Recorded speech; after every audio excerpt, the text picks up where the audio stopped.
Welcome to Career and Leadership Real Talk, the no-nonsense guide for ambitious managers who want to have more impact and progress their career. I'm Pamela Langan, a job search coach and expert CV writer specialising in helping frustrated professionals land the jobs and pay rises they know they deserve. And I'm Jackie Jagger, a leadership and mindset coach specialising in helping newly promoted and new to role leaders to avoid the dickhead trap and lead with confidence. Between us, we've helped hundreds of leaders and managers to find new roles, take ownership of their careers, and handle the challenges that job searches and leadership responsibility inevitably bring. And now we're joining forces to share with you what we know has worked for our clients. Hello, and welcome to this week's episode. We are going today with what we hope will be a really practical and supportive episode for anyone who is at risk of redundancy. And in our outplacement work with our Catalyst Careers brand, we know that unfortunately, the first quarter of the year, we see an uplift and we have more inquiries and people that are at risk. So we're going to be talking about the practical steps that you can take if you have been told that you are at risk of redundancy. So Pam, we've got quite a packed episode to fit in, haven't we? Because with all of the things that we were kind of like, what do people need to do? But before we go into the practical side of it, it's the emotional stuff around redundancy that I think is often a real challenge, isn't it? Yeah, I think the emotional stuff is really hard. And if I just think back to all of the times, like the multiple times I was made redundant, just going back to the very first time, back in the day, I didn't even know what redundancy was. I had to Google it because I asked my mum and she wasn't sure. And it was like, what do you do in this situation? I was quite young at the time.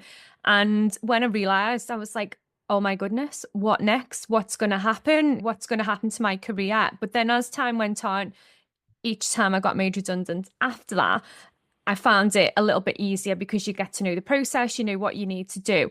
But no matter how well prepared you are, the shock of it really does affect you. It hits you hard and you go through all of these emotions. And I think the key thing is allowing yourself to feel those emotions, because when you suppress them, it just creates stress around the situation.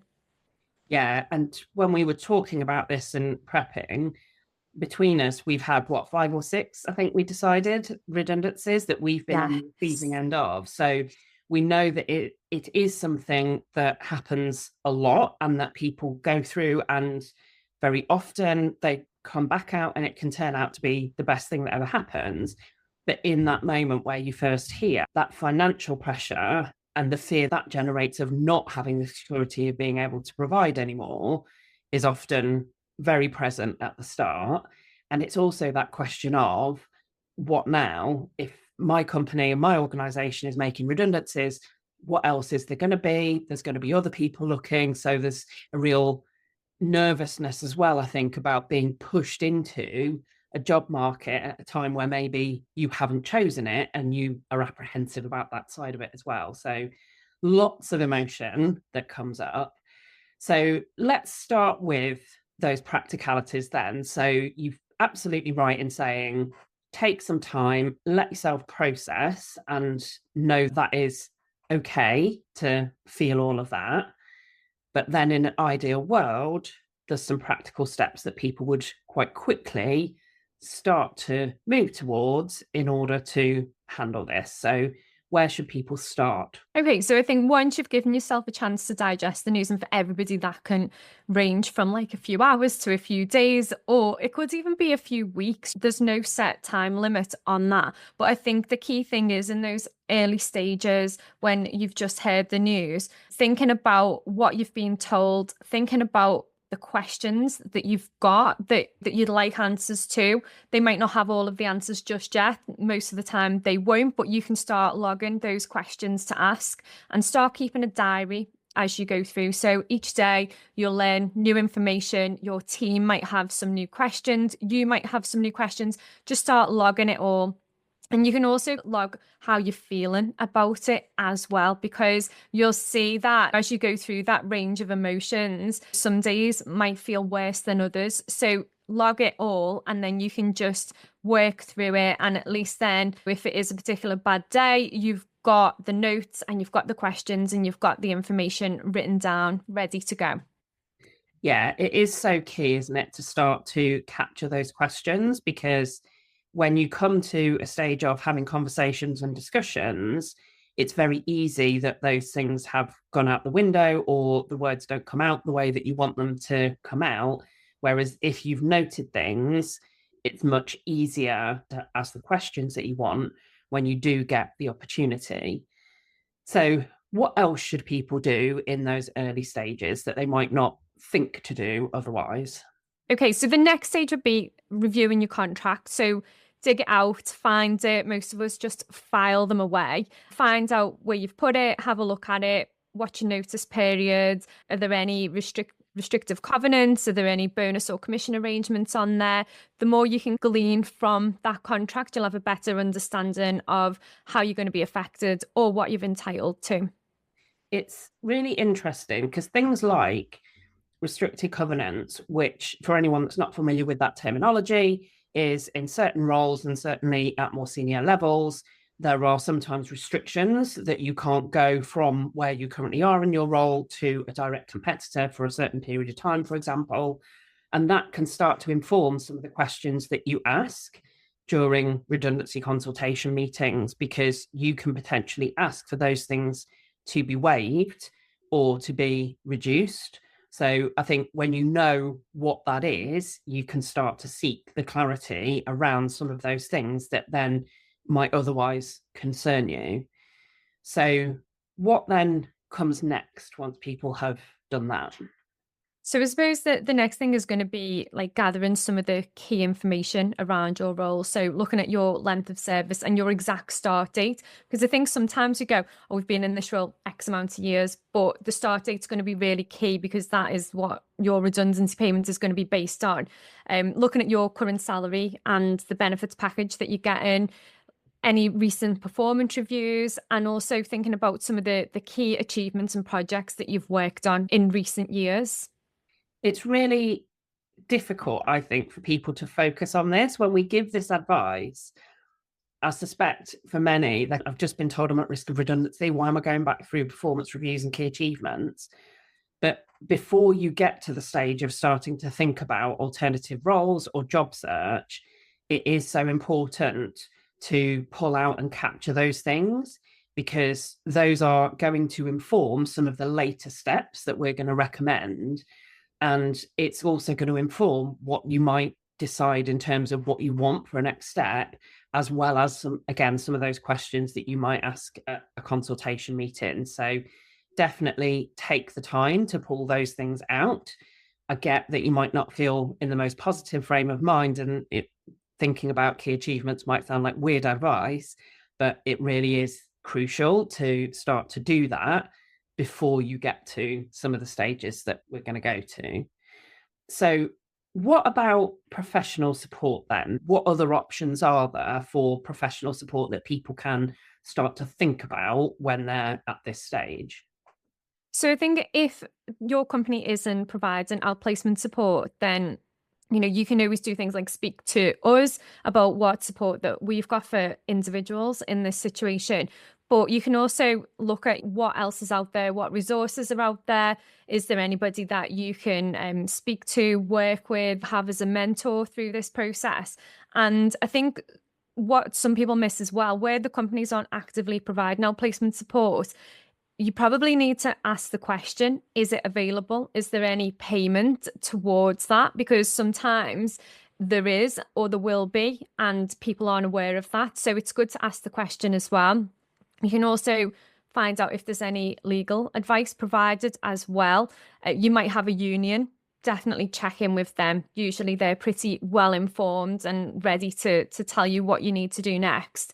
and also have a look if there's any employee assistance program access as well. And I think if you ask all of those questions and find out, you'll be in a better place to see who you can then work with. Because if you've got a budget as part of your redundancy payment to pay for outplacement support, then that will obviously determine your decision on who you do work with. And if you're wondering what outplacement support is and what we mean by that, this is support that employers will sometimes provide around things like either having your CV written or providing training on how to improve your CV, job search strategy, updating your LinkedIn profile, interview preparation. So all of those things associated with allowing you to hopefully find a new role as soon as possible, that comes under that umbrella term of outplacement. So I'm just aware that sometimes we talk about it and people have never even heard of it. What is that?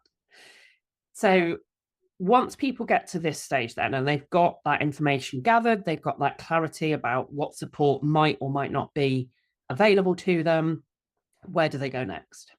I think the next step is going to be looking at doing like some sort of financial assessment where you can calculate your potential redundancy payment. There's loads of calculators online. I think there's even one on the Gov website as well. You can go on and calculate what your potential redundancy payment might be. If you've got your contract or you've got some information from the company, you might be able to input actual figures and get something that's pretty close. But usually those financial or those redundancy calculators will give you like a ballpark figure.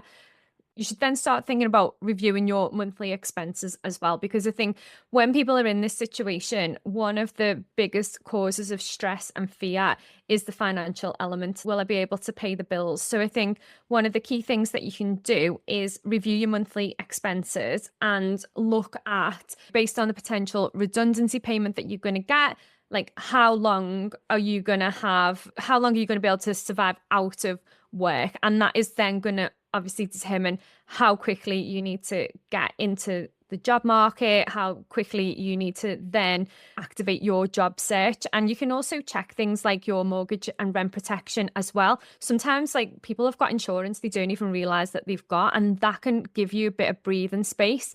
And also think about speaking to a financial advisor, especially if you're getting a massive redundancy payment. There's different ways that you can make that money work for you and secure a new role. There's also, along with redundancy being quite a stressful time and not the best thing to happen, there can actually be some real positives that come out of it, especially from a financial perspective, if you've got a long amount of service with the company that you're at.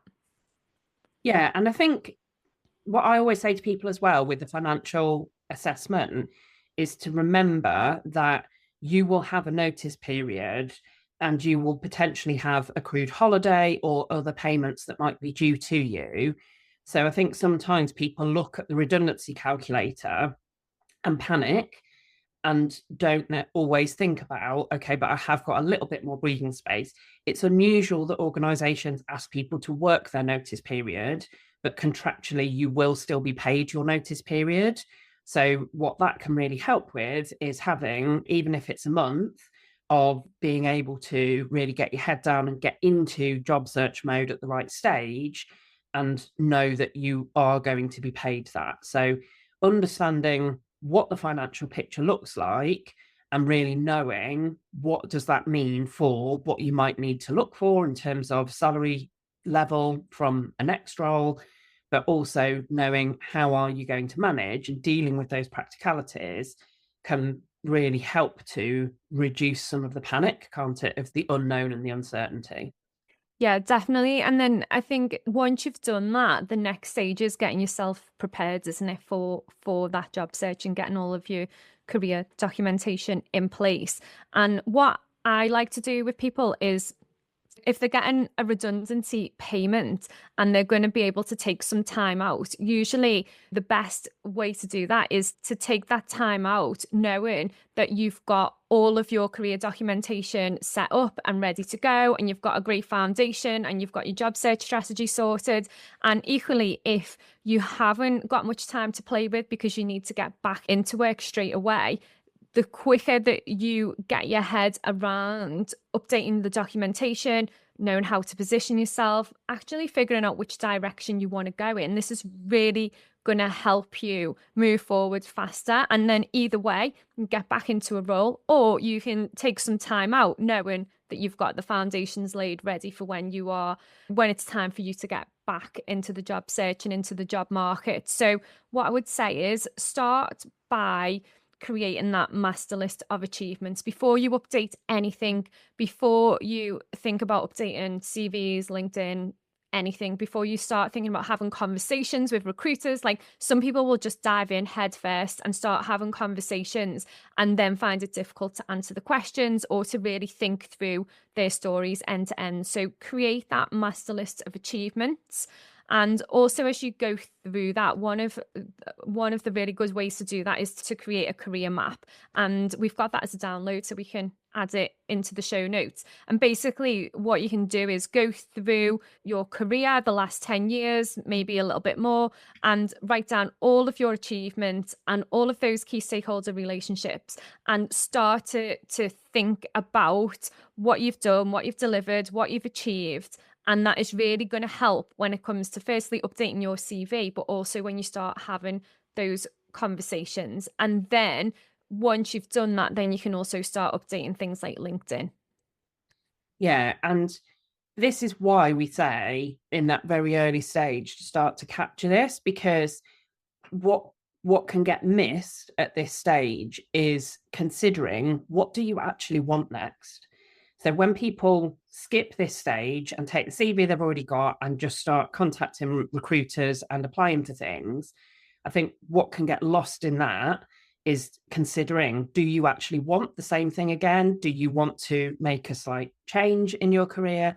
Do you want to go for something more senior? You've been at this level for a while. And all of those things will start to come to the fore when you take this time to prepare the documentation, because your brain will naturally be whirring around recognizing, oh, maybe I've done a bit more here than I thought. And then equally, when you come to the next stage where you are going to update, your CV can reflect and be tailored to the things that you want as a next step, as opposed to you using again the CV that you used to get this role, just with this role put on the top and everything shuffled down a bit, which we know, judgment, we know that happens. We've seen it enough times. So what we'll do is we'll link to the job search playlist. So all of our different job search episodes around CV, LinkedIn, job search, we've got on one playlist, and we'll put a link to that in the show notes, as well as that career map download. But is there anything specific you would say, Pam, for people who are at risk of redundancy when it comes to updating their CV? I think the first thing that you need to think about when you're updating your CV in this situation is just to get everything on there. So the mistake I see people making when they're updating their CV is trying to create the perfect version straight off the bat. And it doesn't work, because what you need to do is you need to create what we call a base version, where you will just put everything in, everything that you've done in every role. And, if you use the career map exercise, that'll really help you to drill down to the things that, you might have forgotten about, you might have overlooked. And then once you've got all of that information into your base CV, then you can start using that to tailor for specific roles and take out any information that is not relevant and not needed for those roles that you're applying for. But I think with that initial CV update, don't put too much pressure on yourself. Take yourself off to a space, a coffee shop, somewhere, that even a park bench, somewhere that's going to give you that little bit of space to think. It's going to be difficult because, again, as soon as you sit down to start writing that CV, all of those emotions are going to come up. And as you go through, you might even feel really angry. Look at the amount of stuff I've delivered for you, and now you're letting me go. And all of these emotions will come up, and they're all completely normal. And as we said earlier, them feelings, as you go through, it will help you to make more sense of them. But I think the key thing is just getting that initial draft done, getting everything in there, and that will make you feel so much better. And don't worry so much about the format or making it look perfect. You just want to get all of that information in, so that then you can then cherry pick the right information for the roles that you're applying for. Yeah. And Support is so key, isn't it, with this? So, not necessarily support around the CV writing, although that's brilliant if you have got that available. But what support should people be looking for as they're at this stage, as they're starting to make those moves, perhaps into the job market, into updating their CV and their LinkedIn profile? So I think the first person or people that you should look for are the positive influencers, because there'll be lots of people who will sympathize and empathize and all of that kind of stuff, and might even be a little bit negative around the whole situation. So think about who is the most positive influence in your life, or, you know, somebody that you can link in with in work, and speak to them, get their view on it. And that will massively help as well, especially if you're feeling a little bit sad or frustrated about the situation. And also think about who's in your network that can help as well. Who can you have a conversation with at this stage? What you don't want to do is be going out asking everybody, have you got a job? Do you know if there's any jobs coming up? Like, just start talking to people, just even if it's about how you're feeling. Have they ever been in that situation? A lot of the time, it's good to speak to people that have been in that situation and then went on to get another job, a job they love, a better job, a promotion. They're great people to speak to, because they'll be able to level with you around how you're feeling and show you what's possible as well. And you can also look into career coaching options, because I think we see it so often, don't we, with our clients? Like, people get in this situation, and rather than see it as an opportunity, they just panic buy, as I say, and just look for exactly the same role, exactly the same salary, and they just try and find some like for like thing, and it is effectively panic buying, because they don't give themselves that space to think about what is possible and what would a promotion look like, or what would a career change look like. They don't give themselves that opportunity. So I would definitely, at this stage, start looking into some career coaching options, even just to get that person to hold some space for you to think about what could come next. What are the possibilities? Yeah, and it's really interesting when you say who's the most positive influence in your life, because I think it's very easy for people, especially if a redundancy has come about as part of a company restructure where there's other people in the workplace that are affected. You might be affected, and you might be a line manager or leader having to look after other people who are affected. And that can feel very draining when you're around other people who are going through all their own stuff. So I think those external perspectives and people outside of it, and I love that suggestion of find someone who has been through it and it's been the best thing that's ever happened to them, because that gives you that sense of optimism that helps to keep a positive frame of mind. So I think that's a great suggestion of purposely go and look for somebody who is in that category and will support. So beyond that, then people then need to develop their own personal job search strategy, don't they?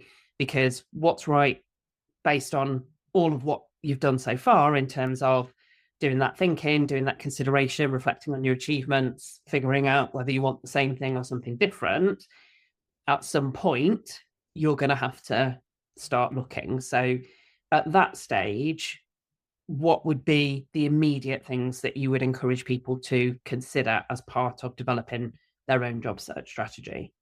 So I think the first thing would be around researching like the market conditions. So the space that you would like to move into or stay within, what are the market conditions? What's going on within that industry or that sector? Because it could be that at this point you need to move out of that industry or sector. So you might think my job search strategy is just to get something like for like in the same industry, but actually at the moment those jobs are few and far between, or it might not be possible, or there might be mass redundancies happening within that sector. So I think researching the market conditions and finding out what's going on within that market is a good place to start. And then also starting to think about some target companies and roles that you might like to apply to. And I think what a lot of people don't realize is companies will move into their area. They won't even know they're there. So really having a look, what is in your area? What could you commute to? What is, you know, within, say, an hour of where you live, and start looking at those companies, because not all of those companies are going to put jobs on job boards. So what a lot of people make the mistake of doing is thinking recruiters and job boards are the be all and end all of my job search strategy, when actually a lot of companies, if they get some really good traffic to their website, they won't put their jobs on job boards. They'll just put them on their career pages on their own website. So that's where you need to do a little bit of detective work and find out what companies are in my area, where can I commute to, and start bookmarking those career pages so that you can see what they've got coming up as well. And I'm just thinking back as you're talking through this to the number of times that we've run this workshop as part of our outplacement support, and the light bulbs that ping when people realize that it's not as narrow as job boards and recruiters, because that's very often the things that people immediately go to, and they haven't considered other threads that could form part of their job search approach. So absolutely, it will very often be broader than that. And considering all those different aspects is so crucial. So just before we finish then, I think one of the most crucial things, and we see this in terms of the different outcomes that people get, is the importance of looking after yourself through this process. So what guidance would you give for people who are listening to this who are, yeah, that's all great and that's all that practical stuff is great, but actually this is really bloody hard to be going through? Yeah, and it is a really tough time to go through, and it's so easy to eat all of the wrong stuff, to forget about your usual routines, to work loads of hours and put loads and loads of hours into job searching. And I think what you need to do from the start is put some real strong boundaries in place and think about what you want your days and your weeks to look like. And when you start feeling stressed or a little bit burnt out, to be able to stop and take a step back and say, okay, what am I doing? What could I do differently? Every person is unique. Every job search is unique, and some people need to be more creative than others in their job search. Some people will need to put in more time into their job search. But I think if you're thinking about your own personal well-being and what that looks like, only you can know what you need. But it's almost like listening to your body, isn't it? And making sure that you're putting boundaries in place. That means that nobody's overstepping any lines, that you've got that space to have the work time and the family time, or just the outside of work balance. And also think about if redundancy triggers anxiety or stress for you, think about what stress management or anxiety management techniques can you start using. And there's absolutely tons of stuff out there, and it's up to you to kind of go, right, okay, what would work best for me? Yeah, I think it's so key to consciously build in to your life things that give you enjoyment, give you pleasure when you are going through a stressful time, whether that's redundancy or anything else. Simple things like meeting up with friends, doing stuff with the family at the weekend, rather than spending all of Saturday and all of Sunday on every job board there is and setting up every job alert. It's not that you won't get to those things. It's not that they're not important. But if you don't intentionally do things that give you enjoyment, pleasure, fun, and the positive emotions as a counteraction to stress or things that are difficult, then that is really going to take its toll very quickly. And the last thing you want if you are in the job market is to be somebody who is feeling really demoralized, really burnt out. So throughout that period, whether you're still in the workplace or whether you have left the workplace and are in a notice period or your role has actually been made redundant, it's so key to just really look after yourself, have good routines, do the things that will allow you to be at your best. And I would say as well, some structure can really help if you have left work, because often people are a bit lost and it's like, how to fill my day. And it doesn't matter what that structure is, but create a structure for yourself would be my advice with that one. So I hope that has been helpful. We're aware it's been quite a whistle stop tour and there's been a lot that we've talked about. We are going to pull together a checklist. And again, we'll include the link to be able to download that in the show notes that will just really capture those key points that we've shared. So you can just have that one pager to refer back to. If you are at risk of redundancy, then do drop us a message if there's anything that you want to ask us, if there's anything we can cover in future episodes. And equally, if you know of other people who potentially are at risk of redundancy, then please do share this episode. It's one that we've consciously created because we know that there will be that situation where people are facing it, especially for the first time. So please do share the episode with them. As ever, thank you for listening, and we'll be back with another episode next week.